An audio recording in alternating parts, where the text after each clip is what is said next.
Culture Soccer.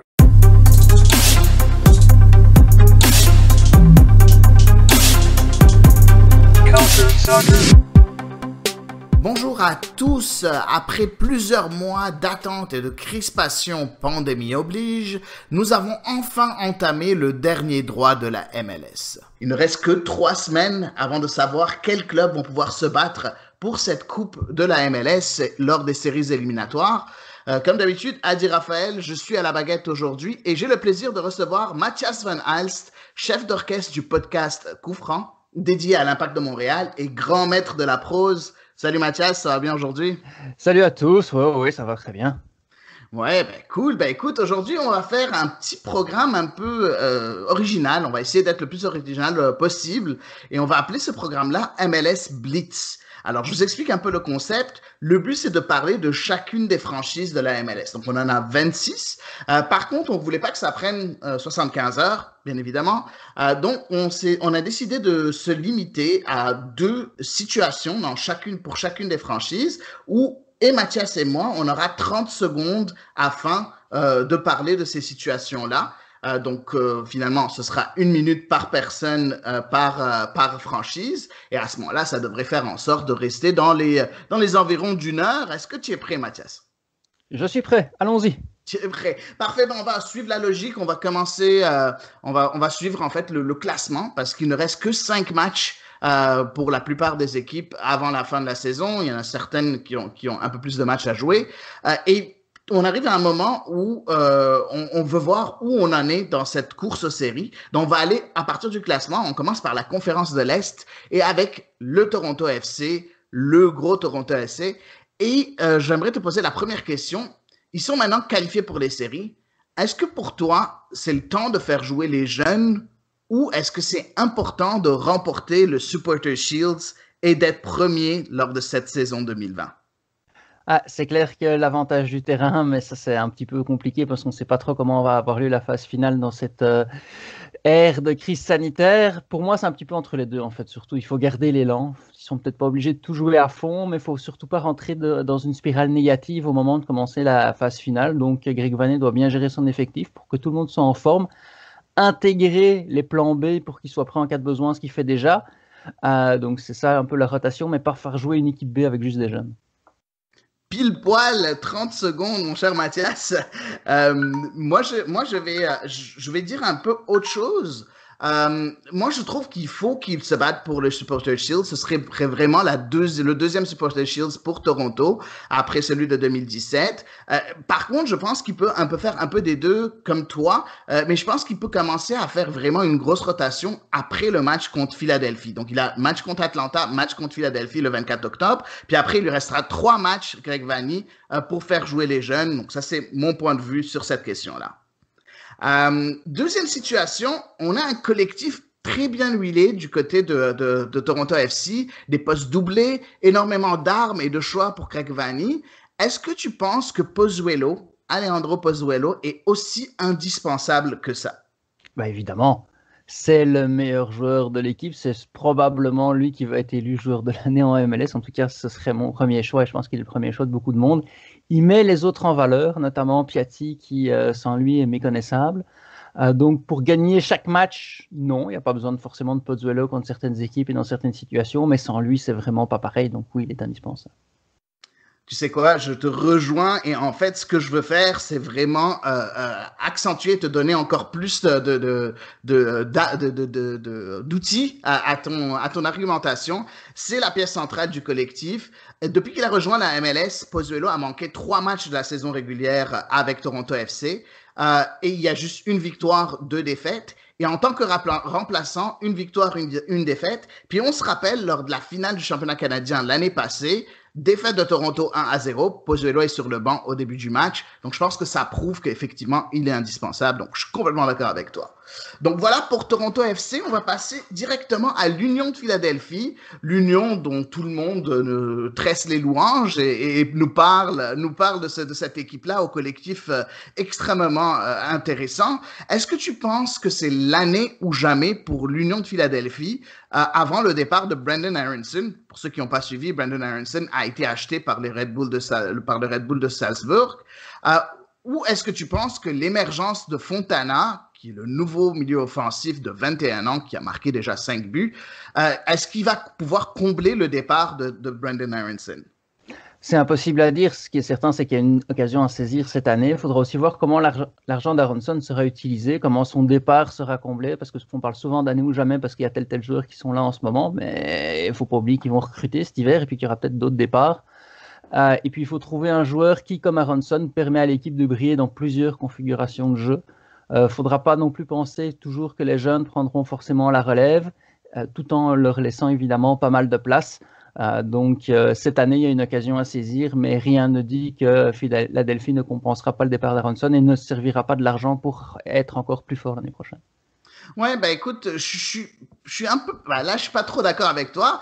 Pour moi, je pense que c'est l'année ou jamais pour l'Union de Philadelphie. Je pense que leur milieu de terrain, même s'il a pu changer dans les 3 dernières années, on a Bedoya qui est, je pense, une pièce extrêmement importante du milieu. Il a déjà 33 ans et on voit déjà qu'il commence parfois à un peu ralentir. Ilsinho qui débloque souvent des situations, même s'il n'est pas titulaire. Il a déjà 35 ans. Est-ce qu'ils vont pouvoir trouver quelqu'un qui est aussi bon à débloquer des situations techniquement? Et je pense que la vision de jeu d'Aaronson est juste tellement au-dessus de la moyenne que c'est très difficile de trouver pareil. Après, Fontana amène autre chose en marquant des buts. Donc, comme je l'ai dit, 5 buts en 11 matchs déjà. Mais je pense que cette année, l'Union a toutes les cases qui sont cochées pour pouvoir aller aussi loin possible. Et je pense que c'est l'année ou jamais de mon point de vue à moi. La deuxième situation du côté de l'Union de Philadelphie, est-ce que tu penses que l'Union prouve que la MLS Super Draft est maintenant dépassée? On s'entend que l'Union a vendu tous ses pics de draft lors des 2 dernières drafts. Donc, j'aimerais avoir ton avis là-dessus, Mathias. Je trouve ça amusant comme situation et c'est sympa que tu la mettes en avant parce qu'avant, c'était une équipe il y a quelques années qui misait beaucoup sur le Super Draft, mais il prouve clairement que si tu fais du bon boulot dans ton école de jeunes, tu sortiras des jeunes qui sont meilleurs que des types de 23 ans qui n'étaient pas dans un encadrement de club, ce qui est on ne peut plus logique. Donc, la Super Draft dépassée, la Super Draft, elle sert pour ceux qui font peut-être pas du bon boulot dans leur école de jeunes et ça reste quand même des choix hasardeux. Évidemment, chaque année, il va y avoir des joueurs qui vont en sortir qui sont intéressants, mais pas suffisamment et tu peux pas deviner à l'avance par rapport à des jeunes que tu as chez toi depuis plusieurs années. Ben écoute, c'est vrai et je pense que tu as vraiment visé le bon point. Ça dépend quel type de modèle ton club suit. Donc, si jamais tu as pu développer ton académie, tu as pu faire en sorte que ta structure ait du sens, à ce moment-là, oui, c'est sûr que la MLS Super Draft est un peu moins importante. Mais quand tu as des clubs qui viennent tout juste d'être des clubs d'expansion, qui n'ont pas eu le temps de tout bien construire comme il faut, ils ont été créés il y a 1 an ou 2, ben je pense que la Super Draft est encore très intéressante. On trouve encore de très bons joueurs lors de cette Super Draft, même dans les deuxième et troisième tours. C'est beaucoup plus difficile, mais par contre, tu peux trouver de très, très bons joueurs. Je ne vais pas en nommer, mais il y en a beaucoup. On peut parler de plusieurs équipes où il y a des joueurs de Super Draft qui ont performé. Donc voilà pour l'Union de Philadelphie. On passe au troisième, c'est le Crew de Columbus. Le Crew de Columbus est 3e maintenant de l'Est. Il y a une dégringolade du côté du Crew avec juste un seul nul et 3 défaites lors de ses 4 derniers matchs. Est-ce que cette dégringolade est inquiétante ou juste anecdotique, selon toi, Mathias? Columbus, c'est une équipe très talentueuse, mais qui est de plus en plus prévisible. C'est une équipe qui pose son jeu, qui centre au cordeau. Et quand Zela Ryan n'est pas là, je vais dire que c'est un petit peu stéréotypé. Donc, si tu fermes les bonnes portes, Columbus ne trouvera pas forcément les clés pour ouvrir les autres. Et Montréal l'a très bien montré d'ailleurs. Et c'est intéressant que Montréal ait joué contre Columbus et Philadelphie l'un à la suite de l'autre, parce que collectivement, j'ai été davantage impressionné par Philadelphie. Oui, c'est sûr. Après, je pense que Philadelphie est là depuis a beaucoup plus de temps, a eu beaucoup plus de temps. Curtin a eu beaucoup plus de temps avec Philadelphie que Porter avec Columbus. Par contre, moi, je pense que c'est une dégringolade qui est pour moi anecdotique. Pourquoi? Parce que je pense que chaque équipe en MLS et dans toutes les ligues du monde va connaître un moment de moins bien. Et je pense que c'est là que le Crew est en train est en plein dedans en fait. Il est dans ce moment de moins bien là. Puis je suis sûr qu'il a les armes nécessaires Caleb Porter et il a l'intelligence et la tactique nécessaire pour pouvoir remonter la pente. Par contre, je pense que les derniers matchs de la saison seront très importants. Il faudra finir sur une note positive pour pouvoir continuer sur sur la même lancée en pleine séries éliminatoires. La deuxième question, est-ce que tu penses que Columbus a une chance de remporter la MLS Cup? On a vu qu'ils ont survolé la saison avant cette petite dégringolade-là, cette petite chute-là. Est-ce que tu penses qu'ils ont cette chance-là? Bah, déjà que d'habitude, je dis que la phase finale, c'est comme un jeu de fléchettes. Dans les circonstances actuelles, c'est encore pire. Il y a tellement d'aléas cette saison. On parle de la crise sanitaire, puis on ne sait pas encore trop comment ça va avoir lieu. Alors, tu ajoutes à ça les habituelles formes du moment et la compatibilité ou non avec le style de jeu de l'adversaire qui fait que si tu tombes sur un adversaire qui est le seul qui peut te contrer, ben, il va te battre même si tu as la meilleure équipe. Et si tu es une équipe très moyenne, mais que tu tombes sur des adversaires qui te conviennent, ben, tu peux aller en finale et gagner.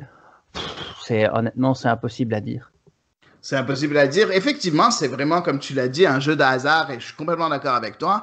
Par contre, si jamais je le regarde sur papier, que je regarde un peu les postes qui sont là, les joueurs qui sont là au poste clé, je pense que Columbus a ce qu'il faut pour pouvoir au moins avoir la chance de se battre pour une Coupe MLS. Comme on regarde comme d'autres équipes, on va en parler un peu d'autres équipes à travers la MLS, ils n'ont pas les armes qu'il faut, tandis que Columbus, je pense, ils ont ces armes-là. Donc, je dirais oui, ils ont cette chance-là si jamais ils sont dans un bon jour à chacun de leurs matchs.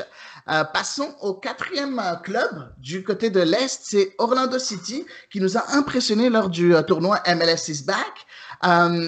Ils sont invaincus depuis le 22 août. Est-ce que tu penses que Orlando peut le rester, donc peut rester invaincu jusqu'à la fin de la saison régulière, sachant qu'ils jouent à New York contre les Red Bulls, à Miami contre l'Inter Miami, contre Atlanta, à Montréal et contre Nashville? Bah, je vais te rejoindre un peu avec ce que tu disais avec Columbus. Il y a des équipes qui ont un creux, donc s'ils n'ont pas de creux, je pense que c'est possible parce que Orlando, c'est toujours des matchs serrés, à rares exceptions près, mais c'est une équipe assez complète qui sait trouver des solutions différentes devant, qui a très peu de faiblesses derrière, sauf le jeu de tête. Et s'ils jouaient contre Portland et son armada aérienne avec Ebobisse, Mabiala, Niesgoda, etc., là, je dirais que leur invincibilité serait davantage mise en péril, mais je pense que s'ils n'ont pas de creux, oui, c'est possible. Ouais, moi aussi, je pense que c'est possible. On s'entend déjà, les 5 clubs contre qui ils vont jouer, ce ne sont pas plus du tout des locomotives en MLS. C'est tous des clubs qui sont en dessous d'eux dans le classement. Par contre, c'est des clubs qui vont vouloir vendre cher leur peau. Je dirais pas qu'ils vont gagner les 5 matchs. Par contre, ça ne m'étonnerait pas de les voir finir invaincus lors de ces 5 prochains matchs de mon côté à moi. La deuxième situation par rapport à Orlando, Oscar Pareja, le nouveau coach d'Orlando, à qui on donne beaucoup de crédit sur la forme d'Orlando cette année. Est-ce que tu penses que Pareja est playoff compatible, sachant que depuis qu'il est en MLS, même du côté de Dallas, il avait beaucoup de mal lors des playoffs? Est-ce que tu penses qu'il y a un problème Pareja en playoff? Est-ce qu'il est playoff compatible? Je vais un petit peu jouer le jeu de l'émission pour essayer de gagner du temps avec les 30 secondes par réponse et je vais juste te répondre pourquoi pas. Ouais, ben c'est sûr. Pourquoi pas, effectivement.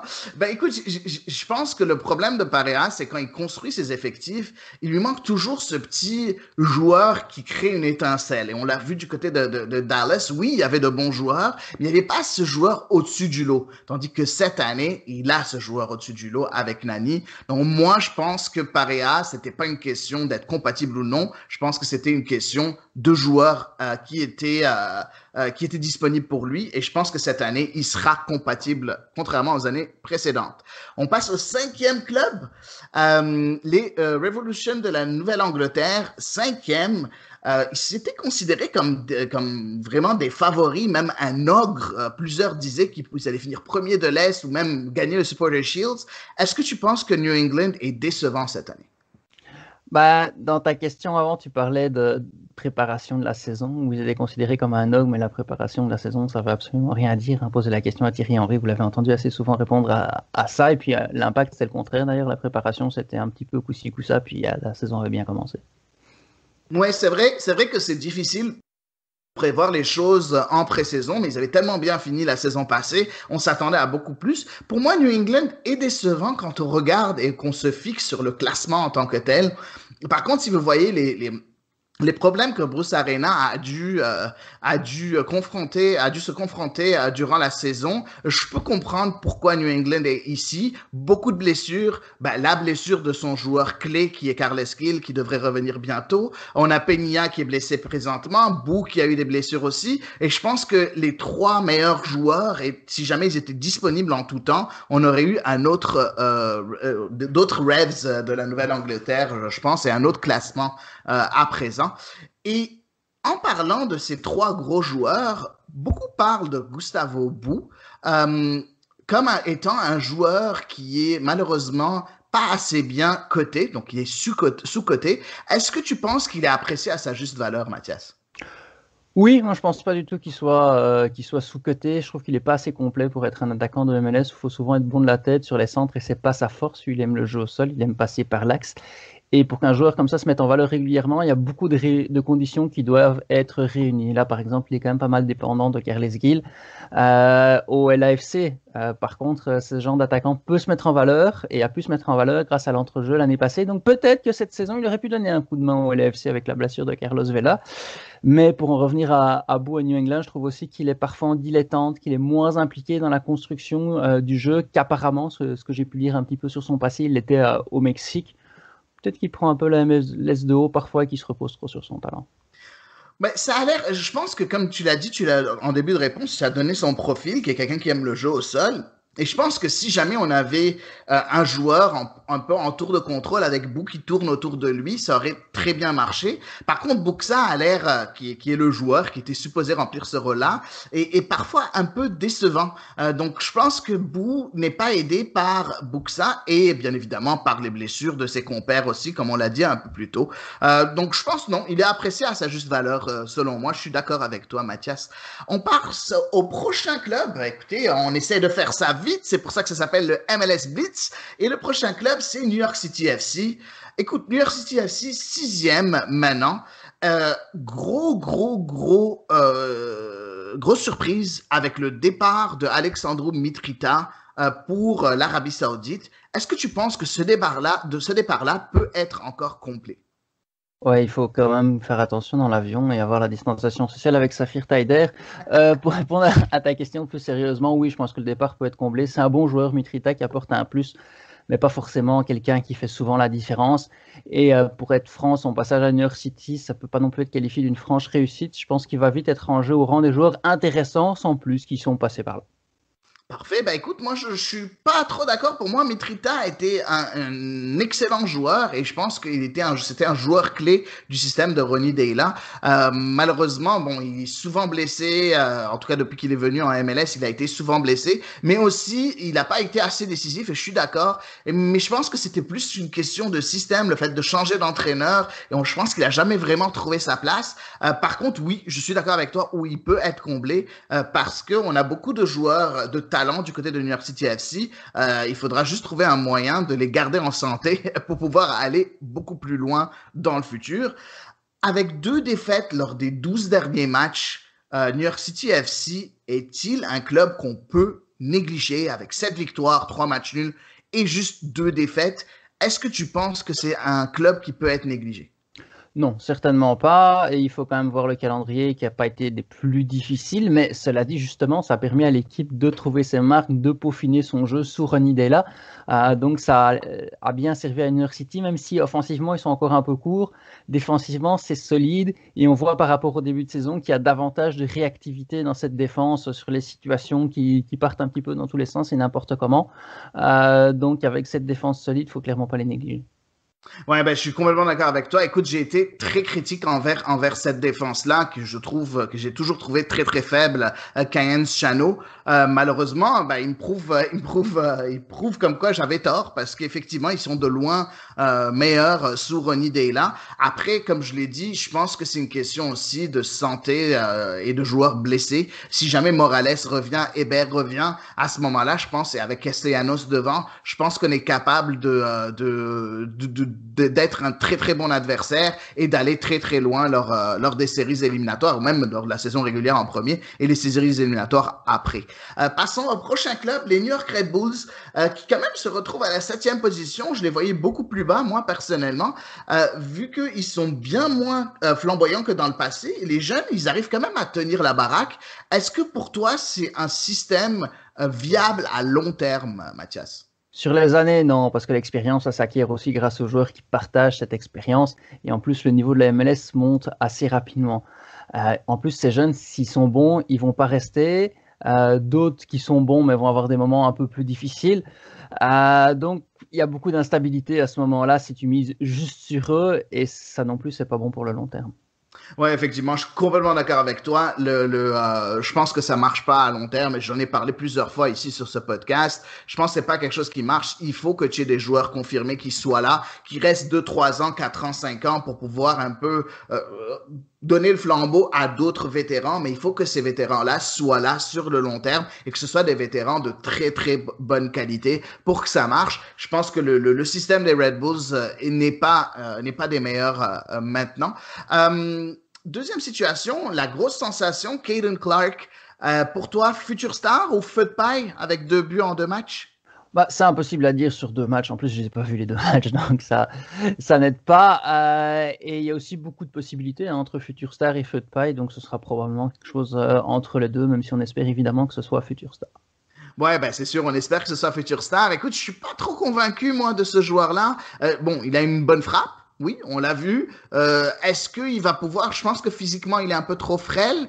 Donc, je pense qu'il va falloir vraiment travailler là-dessus, sur le côté physique, pour voir si jamais il est capable de franchir plusieurs paliers pour devenir une star. Mais comme tu l'as dit, c'est presque impossible à le savoir dès maintenant. En tout cas, c'est deux très beaux buts. Pour ceux qui les ont pas vus, je vous conseille d'aller les voir.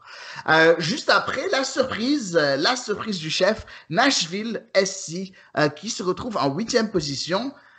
Mathias, qui, à part Anthony de Varenne, rédacteur en chef sur Culture Soccer, s'attendait à une telle saison de Nashville? Est-ce que c'est surprenant pour toi? Faut se souvenir de ce qu'on disait de Nashville en début de saison. Tout le monde disait que ce serait une équipe aussi chiante à voir jouer qu'à affronter. Et effectivement, c'est le cas. C'est une équipe qui ne gagne pas facilement, mais depuis qu'elle a trouvé ses marques, elle est aussi assez difficile à battre. Maintenant, je vais retourner la question à Anthony de Varenne, qui, à part lui, fait du match de Nashville son premier choix quand il y en a d'autres à la même heure. Pas grand monde, parce que justement, regarder Nashville, c'est pas ce qu'il y a de plus passionnant. Ouais, ben c'est sûr que c'est difficile à choisir Nashville, déjà que t'as pas de gros stars à Nashville. Par contre, je suis surpris, je m'attendais pas à autant d'aisance pour une première saison, n'ayant pas aussi tous les stars que par exemple, sa consoeur, l'Inter Miami, qui a acheté des stars à coups de millions. Je suis surpris de voir ça. Par contre, ça prouve aussi que t'as pas besoin d'avoir énormément d'argent pour réussir une première saison ou plusieurs saisons en MLS. Il faut savoir juste construire son effectif, ce que Nashville a réussi. Est-ce que tu penses que Hani Mukhtar, qui est un des meilleurs joueurs de Nashville, si ce n'est le meilleur, est dans le coup pour le titre de meilleur recrue de la saison? Ça va être difficile, il faut quand même une équipe qui se mette en valeur et en plus pour ce genre de plébiscite, les statistiques pèsent lourd et dans une équipe qui marque peu, c'est difficile d'avoir des bonnes stats ou alors il faut faire des flamèches et là avec Zelarayan et Pulido, il a 2 concurrents énormes et je le vois mal entrer en considération face à ces deux. Ouais, je suis d'accord avec toi. Par contre, j'aimerais qu'il soit au moins mentionné quelque part parce que je trouve que c'est un joueur très, très, très talentueux et je pense que avec le temps, il va être de mieux en mieux et il va être vraiment meilleur. C'est vraiment un joueur avec une technique irréprochable, excellente recrue pour Nashville SC. On passe au prochain qui est l'Impact de Montréal, le club que tous les deux on suit le plus près, vu qu'on est Montréalais, toi et moi. Est-ce que tu penses qu'on est à un nouveau plan quinquennal de l'Impact de Montréal? Et pourquoi cette fois-ci, on devrait y croire? Parce que cette fois, c'est un plan. Même Kevin Gilmore, qui a dit dans les journaux, je ne sais pas comment ça coûte, j'espère qu'il n'avait pas de café en train de boire en ce moment-là parce qu'il a dû l'avaler de travers. Pour la première fois de l'histoire de ce club, on a un plan. Ça a été écrit dans le journal de Montréal, alors là, je ne sais pas comment l'ancien président l'a pris. Avant, il y avait des objectifs. Mais avoir 3 étoiles au guide Michelin, c'est pas un plan, c'est un objectif. Après, comment on y arrive, ça, on ne nous l'avait jamais expliqué. Maintenant, on voit les intentions, on les sent clairement. Qu'elle soit bonne ou non, ça c'est autre chose. On verra, mais en tout cas, il y a une ligne directrice claire. Je suis complètement d'accord avec toi. Je trouve qu'il y a un plan. On a un directeur sportif qui fait un très bon travail jusqu'à maintenant. On a un entraîneur qui commence à donner, un Thierry Henry qui commence à donner je pense, de très bonnes choses à l'effectif et aux joueurs qui sont en train d'apprendre de lui. Les résultats ne suivent pas encore, mais je pense que si jamais on est capable de maintenir le cap, je pense que l'Impact de Montréal va vers le droit chemin. Je suis complètement d'accord avec toi. En parlant de ça, Thierry Henry, coach, bon ou mauvais investissement jusqu'à présent? Pour moi, bon, très bon même, et le timing est bon aussi, tant pour lui en raison de là où il en est dans sa carrière que pour le club qui doit se réinventer. Et Thierry Henry, il change l'état d'esprit dans l'équipe, autour de l'équipe surtout, et le style de jeu. Alors il faut du temps, c'est normal, mais en plus, avec la crise sanitaire, c'est difficile d'évaluer le changement de cap du président Gilmore parce que les conditions sont un petit peu compliquées. Alors, on ne peut juger que ce qui se passe sur le terrain et dans le recrutement. Et là, le changement de cap, on le voit clairement. Donc, comme il faut que le club se réinvente, c'est bien, justement. C'est un bon investissement. Ouais, je suis complètement d'accord avec toi. Écoute, je vais le dire, je pense que je l'ai dit ici sur ce podcast-là, j'étais très sceptique quant à la venue de Thierry Henry comme entraîneur. J'avais pas trop aimé ce qu'il avait fait, pas juste à Monaco, mais je sentais que le vibe qu'il me donnait était pas très alléchant. Par contre, jusqu'à maintenant, écoute, il prouve comme quoi, effectivement, il a ce qu'il faut. J'aime ce qu'il a donné à l'Impact de Montréal et je trouve que ce club-là est sur un très bon plan avec Thierry Henry comme entraîneur. Je suis très content de cet investissement-là. Passons au prochain club, le 10e, la grosse déception avec Atlanta United, qui est 10e.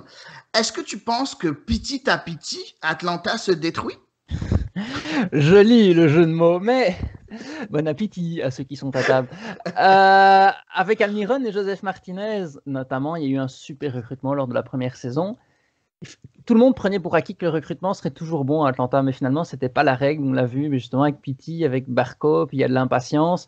Alors, quand on se donne de grands airs de savoir où on va, quand ça fonctionne, surtout dès le début, ça fait très forte impression. Et c'est ce qui est arrivé avec Atlanta.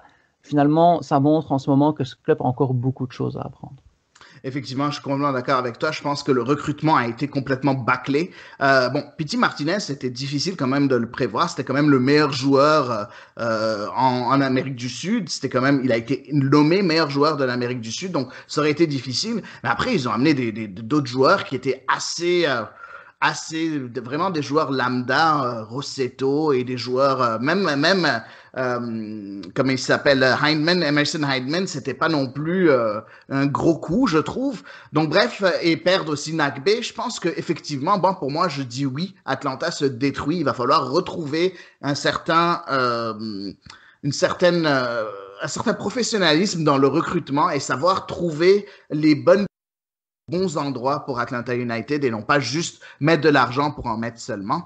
Par contre, on a un nouvel entraîneur intérimaire qui s'appelle Stephen Glass. Est-ce que pour toi, il est parti pour rester? Parce que quand même, il y a quand même un certain mieux du côté d'Atlanta avec 2 victoires, 2 matchs nuls, 2 défaites dans les 6 derniers matchs. Est-ce que tu penses que Glass a la chance et pourrait avoir cette chance-là de rester en tant qu'entraîneur-chef? Bof, non, c'est pas terrible, honnêtement. Je suis pas convaincu sur le long terme. Et puis, pour Atlanta, c'est pas un bilan extraordinaire non plus. On verra en fin de saison. Je pense qu'en ce moment, il n'y a pas forcément d'urgence. Et ce qui est important pour Atlanta, c'est de chercher le bon candidat, de voir qui dans l'effectif va rester, qui vont recruter. Il faut de la cohérence entre les joueurs qu'ils vont avoir et ce que l'entraîneur veut faire avec eux. Il faut retrouver la cohérence qu'il y avait au début en fait, entre Tata Martino et les joueurs qui étaient là et qu'il n'y a plus depuis. Et ça, c'est le plus important. Mais ce ne sera pas avec Glass, selon moi. Ouais, je suis complètement d'accord avec toi, Mathias. Déjà, un peu, je vais donner un autre argument. Pour moi, Atlanta, c'est une équipe qu'on va l'appeler comme en bon québécois bling bling. Donc, c'est vraiment une équipe qui va vouloir avoir le gros nom en tant qu'entraîneur. Et je pense que même si jamais Steven Glass avait une meilleure fiche, je pense qu'il serait pas resté là parce qu'il fait pas bling bling. Donc, moi, je m'attends à vraiment un entraîneur avec un certain nom qui serait là.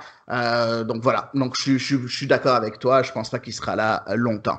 Passons au prochain club qui est le Fire de Chicago. Est-ce que c'est un club qui est en feu ou au feu? Ah, le nouveau logo, il est acheté au feu, ça c'est certain. Mais sinon, c'est clairement une année de transition, de reconstruction. Donc, on a souvent parlé qu'il fallait laisser du temps. Les conditions actuelles sont compliquées, donc on va leur laisser du temps. Mais on va voir parce que la dernière fois aussi, on a laissé du temps, puis c'était bien parti, c'était encourageant, puis ça s'est pas amélioré après avec les années. Donc là, il faut faire le boulot, quoi. Ouais, effectivement, et je pense que il y a du bon du côté de Chicago, mais c'est pas encore ça. Je pense que, comme tu l'as dit, il faut vraiment donner du temps. Il manque quelques joueurs clés dans cet effectif-là, même si ça fait du sens et on voit le nouvel entraîneur Raphaël Vicky vraiment mettre sa patte sur cet effectif-là. Je pense que l'année prochaine, le Fire sera quand même une équipe à vraiment regarder de près si jamais la saison morte se déroule comme ils le veulent. Le prochain sujet du côté du Fire, sur papier, donc comme je l'ai dit, l'effectif est très intéressant. Il est où le problème selon toi? Bah, il y en a plusieurs. Il y a un manque de cohésion, tant offensive que défensive. Donc forcément, si devant les joueurs ont parfois du mal à se trouver et que derrière, parfois il y a des manques de communication et tout, ben, c'est compliqué. Puis il y a aussi un gros manque d'endurance dans cette équipe-là. C'est une équipe qui commence souvent très fort ses matchs, mais qui craque dans la dernière demi-heure. Je pense qu'après un quart d'heure, si on fait le classement, après un quart d'heure, Chicago est beaucoup mieux classé que ça. Et si on fait des classements juste sur la dernière demi-heure, ils sont même pas en considération pour jouer la phase finale, ils sont loin derrière. Ok, ouais, ben c'est très intéressant ce point de vue-là, Mathias. Moi, de mon côté, je trouve que il y a un problème à Chicago avec je vais dire le problème de sélection. Je pense que l'entraîneur, des fois, ne fait pas le bon choix de joueurs. Des joueurs comme Mihailovic, pour moi, ça devrait être un joueur mis en avant. C'est un excellent joueur, un bon manieur de ballon. Je pense qu'il devrait vraiment se retrouver dans une bonne position pour pouvoir vraiment être le créateur que Chicago a vraiment besoin. Donc, je pense que c'est juste un problème de sélection de joueurs du côté de Raphaël Vicky. Mais par contre, je pense qu'il s'améliore avec le temps. Il commence à connaître son effectif comme il faut. Donc, je pense que ce n'est qu'une question de temps. L'année prochaine, ça devrait être réglé. Passons au prochain. L'Inter Miami, tout le monde s'attendait à une équipe de feu qui remporte la MLS à cause que David Beckham était le propriétaire, un des propriétaires. Est-ce que tu y crois? Parce que on voit que Miami est en train de remonter un peu la pente. 12e place, oui, mais de bons résultats dernièrement. Est-ce que tu y crois ou je pense que c'est trop peu, trop tard, Mathias? Je trouve que cette équipe est tellement faible offensivement, puis je suis pas sûr que ça s'améliore malgré Higuaín. J'espère qu'ils vont pas me faire ravaler ma langue lors du match de ce soir contre Montréal. Ça, on verra bien. Je vous conseille d'ailleurs de lire le Québec Soccer de ce mois-ci où il y a un article à ce sujet. Par contre, défensivement, c'est beaucoup plus solide depuis peu. Alors maintenant, est-ce que ça va tenir avec une saison régulière qui touche à sa fin, un calendrier chargé? Ça se pourrait.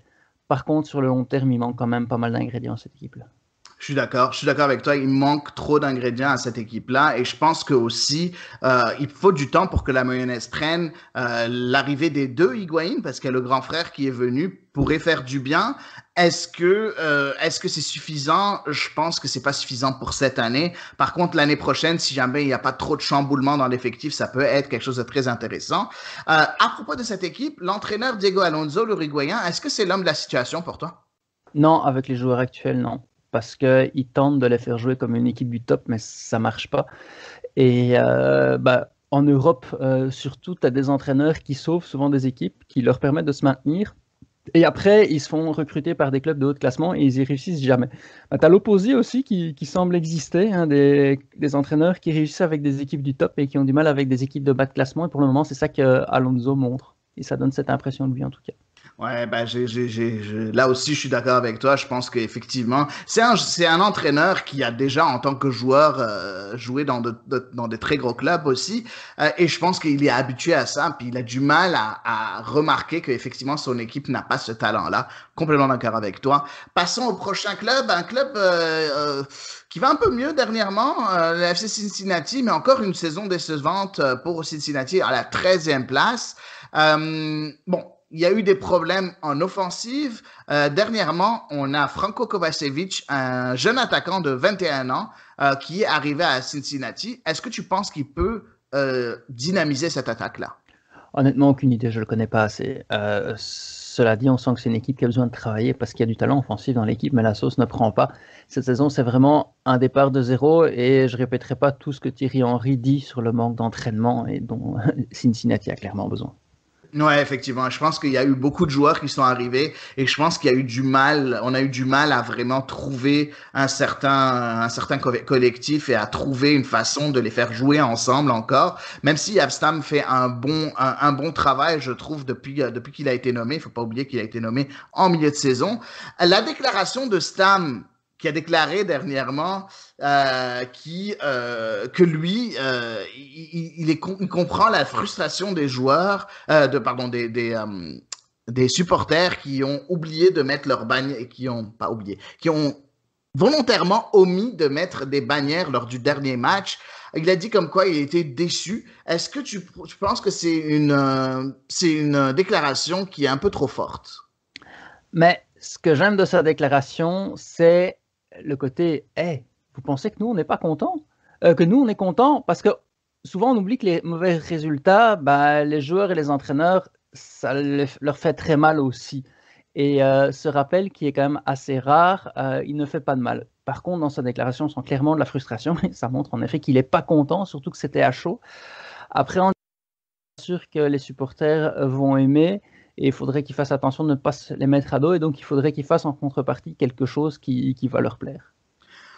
Écoute, je suis d'accord avec toi. Par contre, je trouve que c'est assez difficile que Abstam se mette les supporters à dos parce qu'il est très aimé par les supporters. Et d'un autre côté, c'est Abstam qui n'aime pas Abstam.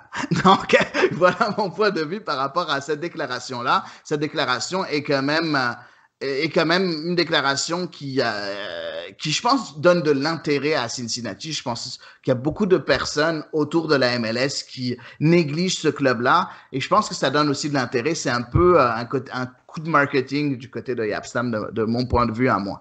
100% d'accord avec toi. Je disais rien après tes interventions pour pas perdre du temps, mais là, je trouve c'est important je trouve que Cincinnati mérite plus d'intérêt.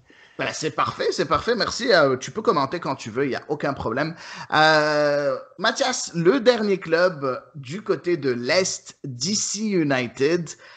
Le roi est mort, Ben Olsen, vive la reine, Jill Ellis. Vraie bonne idée ou coup de marketing? Ouais, le roi, c'était un roi un petit peu sénile, quoi, qui était en fin de règne et puis qui demandait vraiment si c'était lui le roi ou s'il y en avait encore un. Mais pour revenir à ta question, je pense que c'est un gros coup de marketing. Je dis pas qu'elle ne réussirait pas, mais lancer des noms si rapidement, c'est un petit peu n'importe quoi. Il y a de la qualité dans cet effectif, mais il faut que quelqu'un, soit qui soit au club s'ils ont les compétences, soit qui est payé par le club, qui doit étudier cet effectif de très près et déterminer quel genre de coach peut le sublimer. Et ensuite seulement, il faut choisir parmi les entraîneurs qui répondent à ces critères-là. Leur nom, leur réputation, c'est pas une garantie, ni une garantie de réussite, ni une garantie d'échec. Ouais, écoute, je suis d'accord avec toi. Je pense que c'est déjà trop tôt. Mais si ça arrive, je serais très content. Je trouve que c'est une excellente entraîneur, Jill Ellis. Puis j'aimerais la voir vraiment en MLS. Ce serait quelque chose d'assez intéressant à voir. Après, bon, c'est un coup de marketing. Je suis complètement d'accord avec toi. Par contre, je suis très content que Ben Olsen soit plus là. Ça fait longtemps que je me demande pourquoi il est encore en poste. Donc, je pense que c'est une très bonne décision de la part de DC United de se débarrasser de Ben Olsen en tant qu'entraîneur, parce que c'est possible qu'il trouve un poste au sein de la franchise en tant que tel. Maintenant, on a une nouvelle ère qui va commencer. On s'entend que Ben Olsen était là depuis déjà 1998. Pas 98, pardon. Depuis 2010, pardon. Excuse-moi, parce qu'il était là en tant que joueur avant. Par où on devrait commencer la nouvelle ère de ce club-là? Est-ce que c'est au niveau du recrutement, de la tactique, est-ce que c'est au niveau marketing? C'est où que tu devrais commencer? Pour moi, il faut trouver le club justement.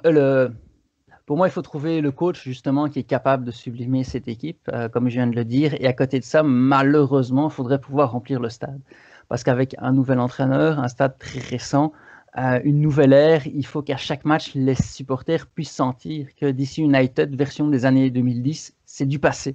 Et à domicile, au stade, je pense que c'est le meilleur moyen, mais pour ça, il faut pouvoir le remplir. Ouais, je suis complètement d'accord avec toi, mais je pense que le stade va se remplir une fois qu'on a du jeu, du beau jeu, ce que Ben Olsen n'était pas capable de faire. Donc, je suis d'accord avec toi et la première pierre, c'est effectivement de trouver le bon entraîneur. Est-ce qu'on a besoin d'un entraîneur bling-bling? Pas spécialement, mais un entraîneur qui sait jouer du jeu positif, offensif, et capable de mettre en valeur le bon effectif qu'il a, parce qu'effectivement, comme tu l'as dit, il y a un bon effectif du côté de DC United. C'est ça qui va clore notre première partie sur la conférence de l'Est. On va se prendre un tout petit pause pour reprendre un peu notre souffle et on revient à la prochaine partie qui est la conférence de l'Ouest.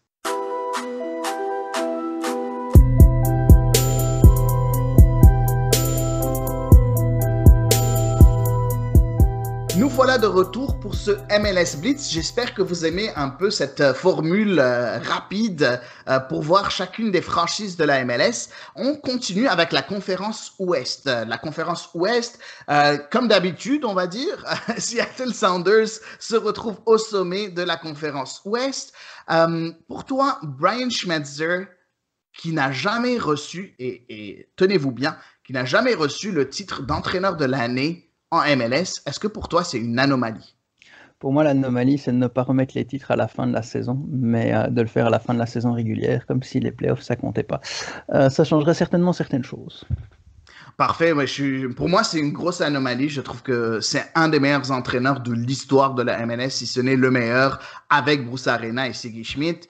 Mais je pense aussi qu'il y a une autre anomalie. Stefan Frei devrait être souvent nommé comme meilleur gardien de la MLS aussi. Lui non plus n'a jamais eu ce titre-là. Donc voilà, grosse anomalie du côté de la MLS. Donc je te rejoins. Peut-être qu'il faudrait attendre la fin de la saison. Complètement d'accord avec toi. La deuxième situation, la charnière centrale, c'est O'Neal Gomez avec Arriaga qui vient en relève. Est-ce que pour toi, c'est le talon d'Achille de ce club-là? Bah, c'est un club qui n'a pas beaucoup de talons d'Achille en fait. Défensivement, oui, un peu. C'est le talon d'Achille de la défense, on va dire ça, mais c'est une défense qui reste solide. Donc, c'est peut-être quand même aussi solide que ce qu'il y a de mieux dans certaines autres défenses. Devant, il y a parfois un manque de réactivité aussi quand l'adversaire perd le ballon ou se rate derrière. Je pense que ce sont les principales faiblesses de l'équipe en ce moment. Mais ni d'un côté ni de l'autre, c'est catastrophique, loin de là. Ouais, écoute, moi je trouve qu'elle tient la baraque, comme tu l'as dit, seulement 17 buts encaissés, mais je pense surtout que c'est le système de jeu de Brian Schmetzer qui aide cette défense-là, parce que c'est une équipe qui a un système de jeu qui est très malléable et qui est très adaptable par rapport à l'adversaire en face, et Schmetzer, il fait en sorte des fois on va voir Seattle jouer en contre-attaque, d'autres il va avoir la possession, et je pense que le fait de s'adapter aussi rapidement que ça aide beaucoup le secteur défensif à s'ajuster et à vraiment être performant. Donc oui, je suis d'accord avec toi, ça tient la baraque comme on dit. Prochain club, les Timbers de Portland. Diego Valeri, il a combien de vies selon toi? Mais Portland en ce moment, je vais remettre ça dans un portrait global, c'est le changement dans la continuité. Il y a assez de continuité pour assurer de la stabilité, garder des certitudes, mais suffisamment de changements pour remotiver, remobiliser les troupes. Par exemple, Blanco, cette saison, qui a pris une nouvelle dimension, c'en est une belle illustration. Et je ne serais pas surpris que ça joue dans les prestations de Valeri, qui, il a 34 ans. Finalement, c'est vieux, mais pas tant que ça si tu as encore une certaine forme et si tu as encore du talent et si tu as encore la motivation. Et peut-être que la motivation serait été le plus difficile, mais Portland fait ce qu'il vaut pour le garder motivé. Ouais, ben écoute, moi je vais répondre à la question en disant qu'il a 75 vies. Pourquoi? Parce que même si ses stats ne sont pas aussi performantes, il a 6 buts, 4 passes en 13 matchs, c'est quand même très très bon. Je pense qu'il a été capable de prendre le flambeau avec Sébastien Blanco qui ne sera pas là jusqu'à la fin de la saison avec une blessure des ligaments.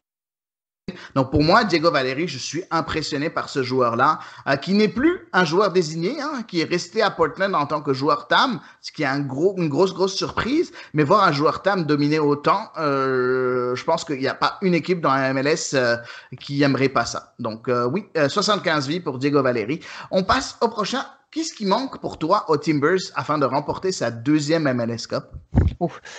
Déjà une défense, parce que si tu arrives à gagner la bataille de l'entrejeu contre Portland et la fait reculer, il souffre beaucoup. Et il y a des problèmes d'endurance aussi. On parle beaucoup des buts encaissés par Montréal en fin de mi-temps.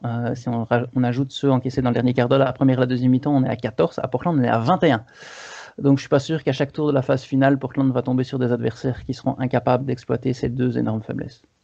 Ouais, ben écoute, c'est vrai, la défense va pas très bien. Par contre, je trouve que l'attaque va beaucoup mieux que dans le passé. Et c'est ça que moi, j'ai comme senti qu'il y a un switch qui a été fait du côté de Savarese, où on a une équipe qui aimait beaucoup jouer en contre-attaque. Puis dernièrement, même si des fois il joue en contre-attaque, bien évidemment, je pense qu'il marque beaucoup plus que ce qu'il marquait dans le passé.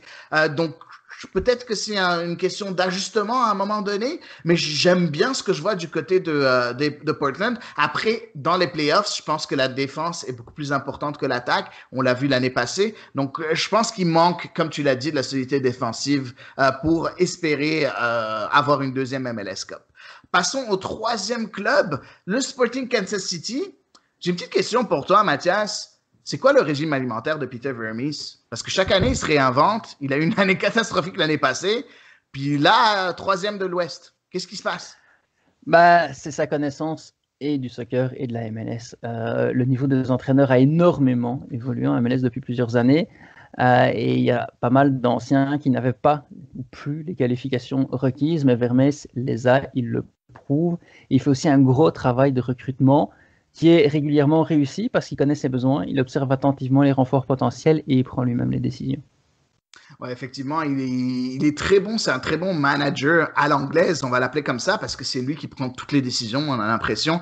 Et puis, il est capable. Bon, il faut dire que l'année passée, c'était aussi très spécifique. Il a eu, je pense, à un moment, il avait 15 blessés dans son effectif l'année passée. Donc, je veux pas. Pour moi, j'ai pris l'année passée pour la question, pour donner une certaine crédibilité à la question. Par contre, je trouve que Peter Vermes est encore un des meilleurs entraîneurs à MLS et ça, pour moi, il n'y a pas de doute. Par rapport à ce recrutement-là, Alan Pulido, qui a, je pense, ça a fait couler beaucoup d'encre le fait que Alan Pulido signe en MLS au Sporting Kansas City. Est-ce que finalement, avec du recul, est-ce que c'est une fausse bonne idée, Mathias? Bah, ses stats sont meilleures que celles de Zelarayan et tout le monde encense Zelarayan, donc je vois pas pourquoi. En début de saison, j'ai vu quelques fois Kansas City. Pulido était pas mal du tout, mais tout le monde le trouvait extraordinaire. Ça, j'étais pas d'accord. Je trouvais qu'il était surestimé. Là, il joue moins et parfois moins bien pour diverses raisons. Il est un peu moins en forme à l'équipe nationale. Mais quand il est sur le terrain, dans l'ensemble, il est quand même toujours au même niveau, sauf qu'on s'attend de lui ce qu'on croyait voir et peut-être pas ce qu'on voyait réellement en début de saison. Faudrait le voir évidemment dans de meilleures conditions, mais pour moi, il n'y a pas de raison de ne pas croire en lui. Ouais, je suis d'accord avec toi. Je pense que, comme on le dit souvent, quand tu es une nouvelle recrue, ça prend un peu de temps avant que vraiment tu trouves ta place dans ton effectif et tu trouves vraiment la manière la plus efficace de jouer. Et je pense qu'avec le temps, Pulido est en train de trouver un peu, sa place dans cet effectif-là. Et je pense que c'est un joueur qui est un très bon recrutement pour Sporting Kansas City, qui a toujours eu besoin d'un attaquant de premier plan. Ils l'ont enfin. Il va falloir montrer que cet investissement-là a valu la peine. On s'attend à de grandes choses lors des séries éliminatoires. Passons au quatrième club. Et oui, quatrième, vous avez bien entendu, LAFC, Los Angeles FC. Est-ce que pour toi, Bob Bradley a perdu le touch? Excusez-moi pour l'anglicisme. Qu'est-ce que je veux dire par là? Comment il a accepté de se défaire de Walker Zimmerman en défense centrale? Si tu regardes la défense centrale, ça fait peur. Et je suis pas sûr que la défense centrale ce soit le pire problème, parce que défensivement, les flancs se font trop souvent manger. Les deuxièmes mi-temps, c'est souvent totalement n'importe quoi. Parfois dans le bon sens, parfois pas du tout. Je sais pas ce qu'il leur dit au vestiaire à la mi-temps, Bradley. C'est catastrophique, surface arrêtée. L'entrejeu, il arrive plus assez à contrôler le jeu. Atuesta, Kai Blessing, les trois ensemble, c'était magique, mais cette année, il en a souvent manqué un. On dirait que c'est un cocktail avec 3 boissons moyennes. Quand tu les mélanges, ça goûte le paradis, mais quand il en manque une, c'est pas terrible. Donc, ça fait quand même beaucoup pour le Los Angeles FC, qui, d'ailleurs, j'ai vu le classement, j'ai fait un 4e. Je pensais qu'ils étaient encore plus bas que ça. En plus, j'ai vu ce qui s'est passé à Vancouver cette fin de semaine. Ils sont méconnaissables par moments cette année. Il y a de temps en temps la magie de la saison dernière, mais souvent, elle manque. Ouais, effectivement, je suis complètement d'accord avec toi. Et pour moi, oui, il a perdu le touch. Ce n'est pas normal d'avoir une défense aussi faible. Déjà sur papier, hein, sans même regarder un match. J'en ai regardé, mais sans même regarder un match. Quand tu vois que ton latéral gauche, c'est Jordan Harvey, qui a maintenant 35 ans, tu vois que ton latéral droit, je ne me rappelle plus de son nom, mais des fois c'est Blessing, mais des fois c'est Blackman. Bon, pas grand-chose. En défense centrale, tu te retrouves avec, bon, Segura, qui est quand même très bon, mais à côté, Dejan Jakovic, je me dis, c'est pas normal. C'est pas normal que tu veux être un club qui gagne la MLS, la Coupe MLS, mais que tu te retrouves avec une défense aussi poreuse. Et voilà, pour moi, grosse erreur de la part de Bob Bradley, grosse erreur de jugement par rapport à sa défense, de se défaire de Zimmerman, mais aussi de ne pas se renforcer à ces postes-là. Par contre, ça a l'air qu'il nous a écoutés pendant qu'on préparait l'émission, parce que dans les 2 derniers jours, ils ont recruté 2 défenseurs, donc Jesus Murillo et Marc Segbers. Est-ce que tu penses qu'elles peuvent aider dès cette année? Est-ce que tu penses que ils vont permettre à cet effectif-là et à ce club-là d'aller plus haut, ou est-ce que tu penses que c'est trop tard pour cette année? Aucune idée, en plus je les connais pas du tout ces joueurs-là, donc c'est vraiment difficile à dire. Ce que je sais, c'est qu'il y a des gros problèmes sur les flancs défensivement et que l'entrejeu se fait manger défensivement. Donc il y a quand même beaucoup de boulot. 2 individualités méconnues qui arrivent comme ça tiendrait du miracle, je pense. Ouais, je suis complètement d'accord. En plus, il y a un qui vient d'Amérique du Sud. On sait qu'il y a toujours une petite période d'adaptation. Le deuxième vient de USL. Oui, des recrues défensives, mais je pense qu'il fallait donner ce contrat-là à Walker Zimmerman. Je reviendrai pas là-dessus, mais par contre, je trouve que c'était une grosse erreur de la part de Los Angeles. Donc pour moi, c'est un peu trop tard. Mais on verra. Possible que Bradley nous surprenne encore. On verra bien. Passons au 5e club. Et oui, 5e, FC Dallas.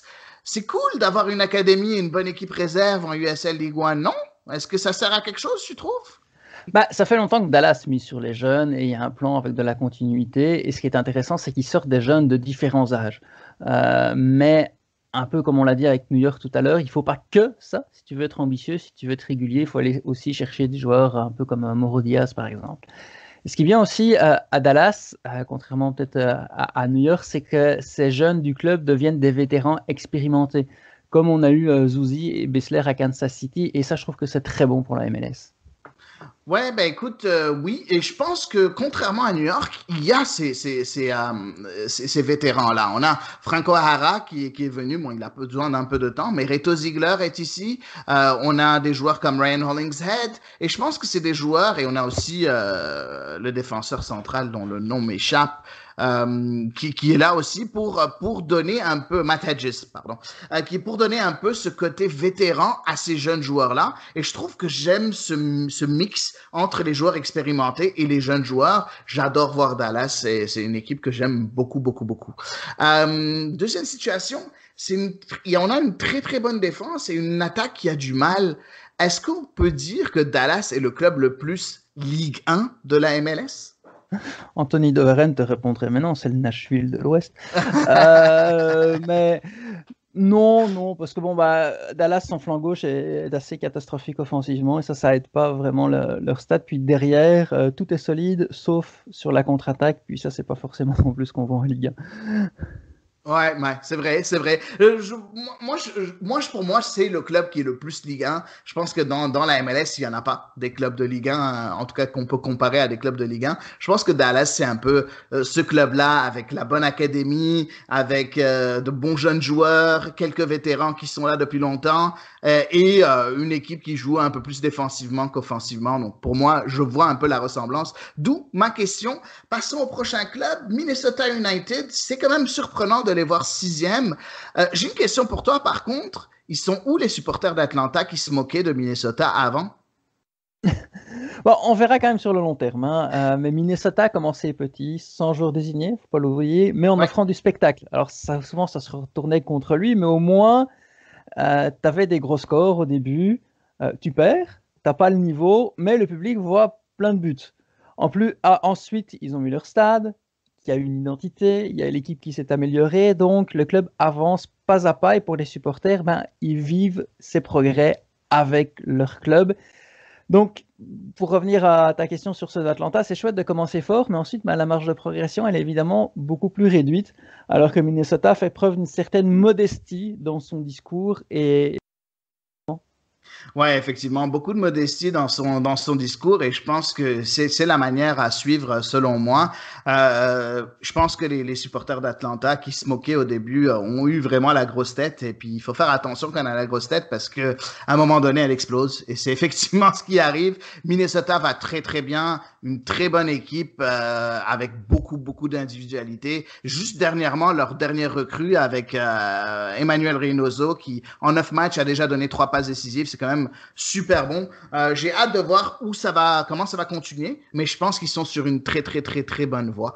La deuxième situation, j'ai une question pour toi, hein, là, Mathias, parce que c'est quelque chose qui, à chaque fois, me fait gratter ma tête. Pourquoi tu aimes autant Adrian Heath? Bah, tiens, regarde, tu viens de le dire avec le jeu et tout ce que tu viens de dire, déjà, c'est des arguments en sa faveur. Et puis, que ce soit à Orlando ou à Minnesota, peu importe l'effectif à sa disposition, il a pendant très longtemps toujours essayé d'offrir du jeu positif tourné vers l'avant. Et en dehors des clubs qui jouent toujours le haut du classement, seul lui et Jim Curtin faisaient ça. Donc c'est pour ça que ces deux entraîneurs que j'ai eu à cœur pendant très longtemps et que j'ai continué d'aimer et d'apprécier. Après, au début à Minnesota, ça s'est dans un sens retourné contre lui parce que c'était casquette sur casquette. Mais au moins, avec tous ses buts, ça prenait du temps d'antenne à la TV, donc ça permettait de montrer le club. Ensuite, il a fait le nécessaire pour corriger les problèmes. Le jeu est plus prudent ces derniers temps. Il s'est adapté à l'effectif à sa disposition et désormais, les résultats parlent pour lui. Et la manière, comme dans ta réponse à la question précédente aussi. Ben écoute, je l'avais dit en off, je te donne toute la minute pour essayer de me convaincre. Je suis toujours pas convaincu. Mais merci d'avoir essayé, Mathias. Non, mais je blague. C'est pas un entraîneur que j'aime beaucoup. Je trouve que il est un peu trop frileux de temps en temps. Oui, il essaye d'être offensif, mais des fois, c'est comme difficile. Il y a des joueurs de qualité et je pense que c'est une équipe qui devrait être beaucoup plus dominante avec le talent qu'il a dans l'effectif. Ça, c'est mon point de vue assez rapidement. Passons au prochain club. Ça, c'est un club, les Earthquakes de San Jose, qui sont 7e. Et oui, vous avez bien entendu, 7e. Mine de rien, les Earthquakes sont actuellement qualifiés pour les playoffs. Explication? Ils veulent jouer au foot, ils veulent attaquer. Ce que je viens de dire de Heath et surtout de Curtin, mais Almeida, il semble le faire aussi. Et hormis le marquage individuel, qui est un peu spécial, mais c'est vraiment la marque de fabrique de sa défense, mais tous les autres efforts sont mis sur le jeu offensif. Alors, la défense ramasse des tonnes de buts, mais San Jose, en MLS, c'est une des meilleures équipes pour poser son jeu dans le camp de l'adversaire. Et en plus, il y a encore des traces du San Jose d'antan qui finit ses matchs en boulet de canon, il va chercher des points dans les dernières minutes. Donc tout ça réuni, ça explique pourquoi, pour le moment, San Jose est au-dessus de la ligne rouge. Ouais, je suis complètement d'accord avec toi. J'adore voir San Jose. Si jamais il y a un club que j'adore voir ces matchs, c'est les Earthquakes de San Jose. Quand je regarde un match, je sais que je vais avoir beaucoup de plaisir. Des fois en se moquant de leur défense, mais des fois aussi en admirant un peu leur jeu offensif parce que c'est vraiment extrêmement beau à voir. Donc voilà, c'est une des raisons pourquoi ils sont bien au-dessus, en 7e position dans l'Ouest. Chris Wondolowski, 37 ans. Est-ce que tu penses qu'il peut rempiler encore à nouveau? Parce que ce serait quand même triste de voir terminer le meilleur buteur de l'histoire de la MLS dans un stade tout vide, sans fans. Ah, j'aimerais ça qu'il rempile. Après, bon, c'est toujours des questions de place dans l'effectif, de budget salarial, etc. Donc, je vais proposer de créer un nouveau règlement, de l'ajouter à la liste des 153 000 règlements de la MLS.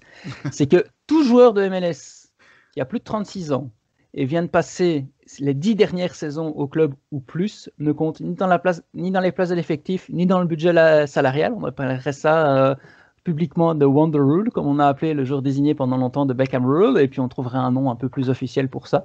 Mais je trouve que ce serait sympa à faire pour Wondolowski, même après pour vraiment les joueurs qui sont fidèles à un club pendant quasiment toute leur carrière, parce que bon, à cet âge-là, ils vont pas coûter super cher, ils vont pas jouer beaucoup, puis ce serait bien de leur permettre finalement de continuer sans handicaper entre guillemets le club réglementairement.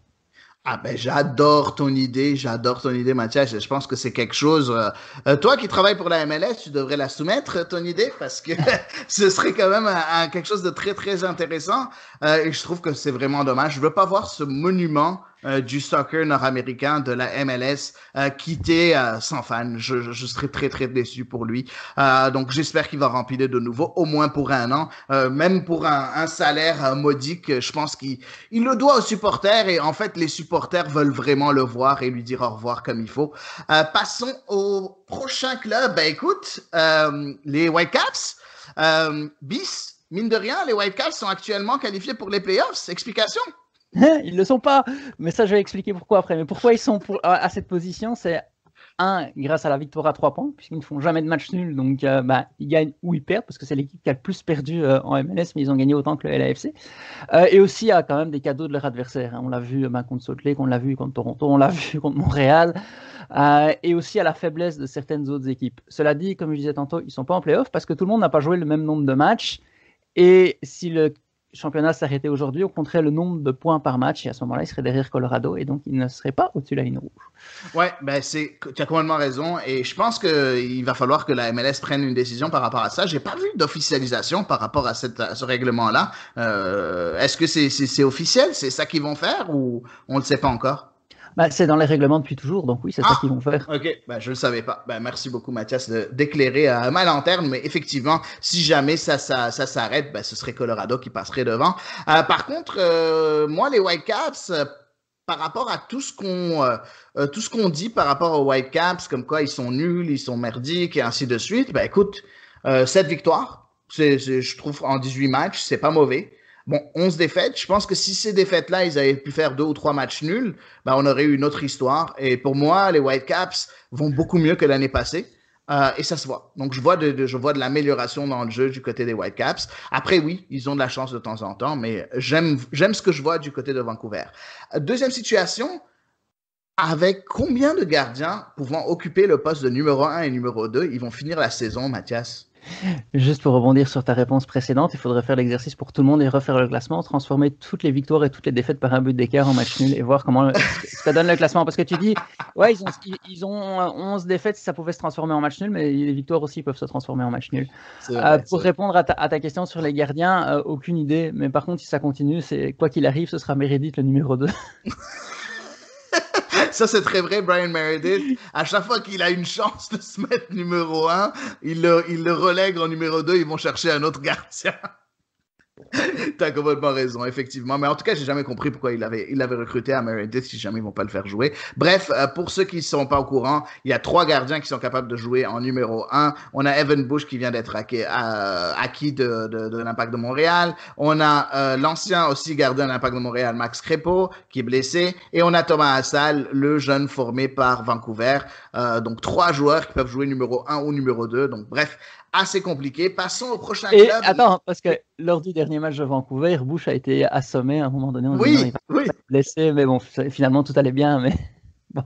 Effectivement, il y a une question en conférence de presse. On lui a posé, ou bien après le match, on lui a posé la question ça va, est-ce que tu vas bien? Il a dit écoute, ça a l'air que c'est une position maudite pour ce club-là, mais oui, ça va bien. Donc bref, même lui a eu peur à un moment donné. Passons au prochain club, le Real Salt Lake. Depuis les commentaires racistes de son ancien propriétaire, rien ne va plus. 3 victoires, 3 matchs nuls, 3 victoires, 3 matchs nuls, 6 défaites pour le Real Salt Lake. Peut-on dire que les joueurs ont été affectés par cette situation au complet? Non, j'en sais rien. Faudrait être plus proche du club que je le suis, peut-être au sein du groupe pour le savoir. Je ne suis pas sûr que ça affecte directement les joueurs, ce genre de choses-là. C'était déjà une équipe régulière et le peu que j'en ai vu, c'est une équipe qui peine à trouver du rythme, à trouver son rythme. Salt Lake sait garder le ballon, mais les constructions vont pas au bout. À ce moment-là, ils perdent patience, ils prennent des risques, ils se font surprendre derrière. Il y a des qualités, mais quand tu es irrégulier déjà à la base dans une saison comme celle-ci où il n'y a pas de stabilité, c'est encore plus compliqué. Ouais, je suis d'accord avec toi aussi. J'ai pas beaucoup vu le club. Par contre, je parle régulièrement avec un des supporters du club. Il me dit, écoute, après cette situation-là, la presse du côté du club a été extrêmement négative. Les supporters ont vraiment senti quelque chose de lourd. Donc, je serais étonné de voir que les joueurs n'ont pas été affectés par ça. Ça a l'air qu'il y a eu quand même un gros impact sur la vie de groupe des joueurs, en tout cas. Prochaine situation, Giuseppe Rossi, qui a signé pour Real Salt Lake en début de saison. Il est encore embêté par des blessures cette saison. Clap de fin, on y croit encore? Avec les règlements de la MLS, c'est plus proche de clap de fin parce que il prend de la place, il prend de l'argent. S'il pouvait avoir un salaire très bas et être payé au rendement, on pourrait essayer, mais de nouveau, les règlements ne le permettent pas. C'est pas quelque chose qui se fait en MLS et il prend une place dans l'effectif, donc c'est compliqué. Parfait. Pour les Rapids, tu as déjà mentionné qu'ils sont dixièmes. Tu as déjà mentionné qu'effectivement, ils sont dixièmes, mais ils ont 1,46 points, 1,46 points par match. Ce qui les placerait à ce moment-là, si jamais on va dans le classement des points par match, ils seraient sixième en MLS présentement. Est-ce que tu penses qu'effectivement c'est quelque chose qui va arriver ou est-ce que tu penses que la MLS va pouvoir trouver un moyen de mettre tous ces matchs reportés là parce que Colorado a eu 5 matchs, je pense, 5 matchs reportés.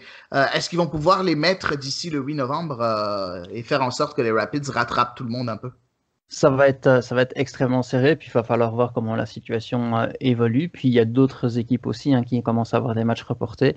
Donc moi je pense que c'est déjà prévu les points par match, puis la MLS le sait, puis c'est déjà dans les règlements depuis toujours. En 2012 c'était déjà le cas. La première fois que je les ai vus et traduits pour la MLS, donc c'est ce qui serait idéal, évidemment, c'est de jouer le plus de matchs possible parce que ça équilibre le nombre de points par match aussi. Quand tu as joué 2 matchs et que tu as 2 victoires et que tu as 3 points par match après 2 matchs, c'est plus difficile de tenir ça sur 34. Tu as fait une règle plus générale avec ça. Mais sinon, c'est ça qui va arriver. Et puis, vu les conditions sanitaires, c'est pas non plus surprenant.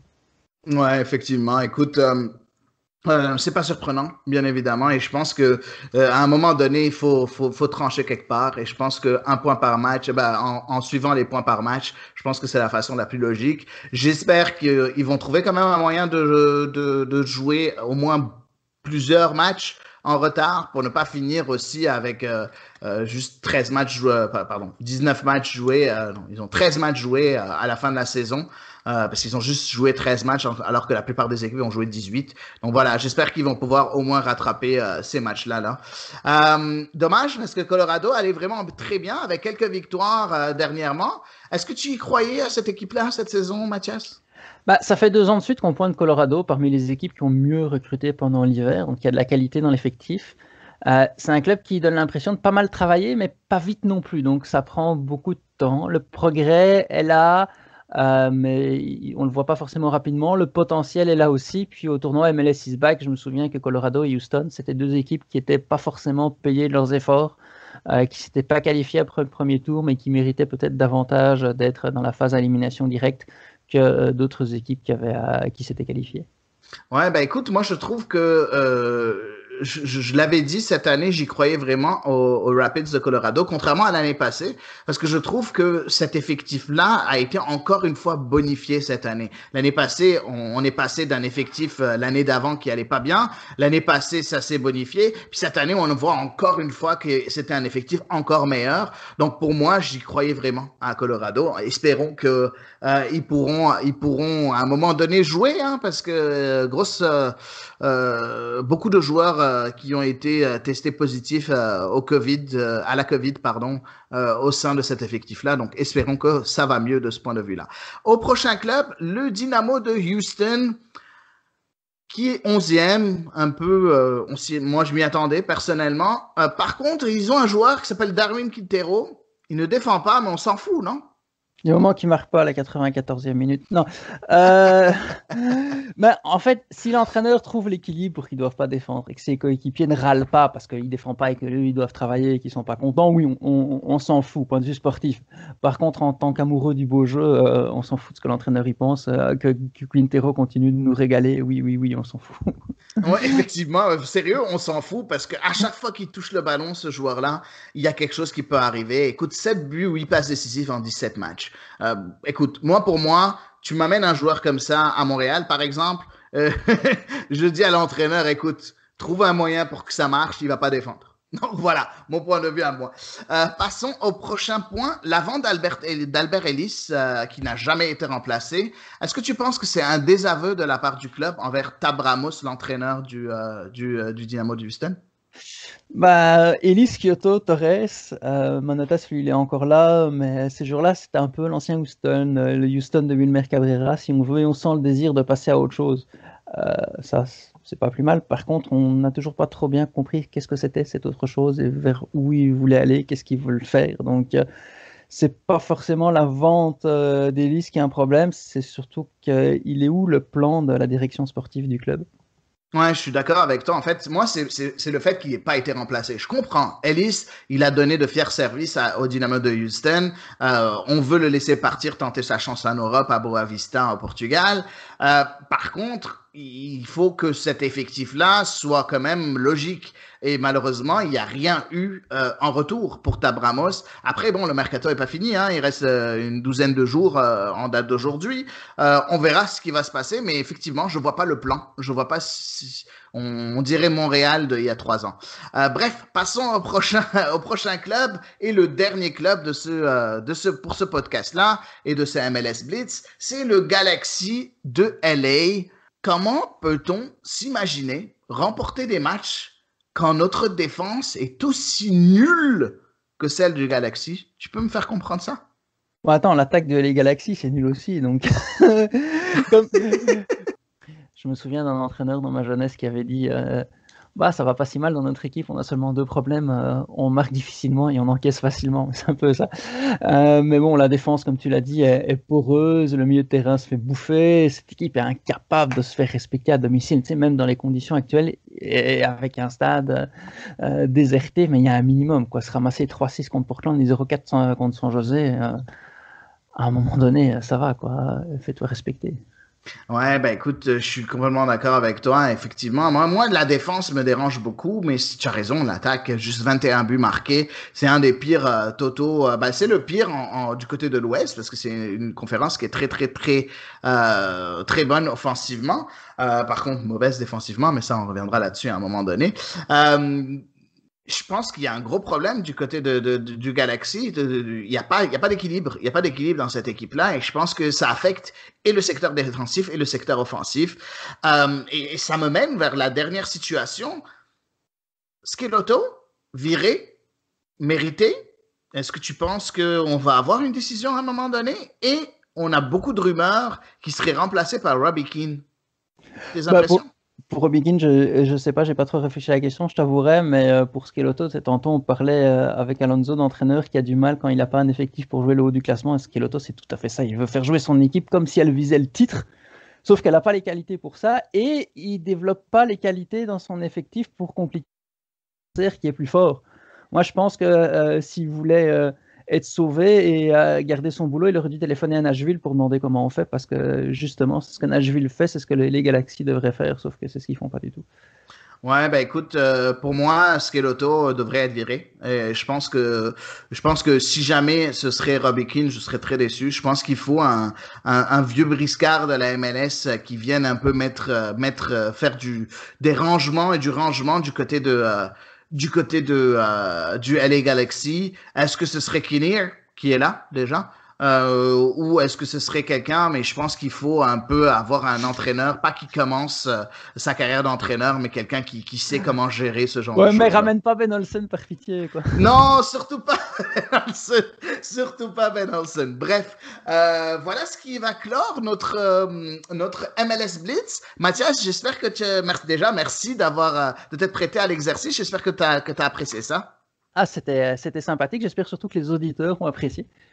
Ouais, ben moi aussi, j'espère que les auditeurs ont apprécié. En tout cas, n'hésitez pas à nous donner vos commentaires, à nous en parler, bien évidemment, sur les réseaux sociaux. Et nous, on va vous laisser pour cette semaine et on sera de retour la semaine prochaine pour un nouvel épisode de Culture Soccer.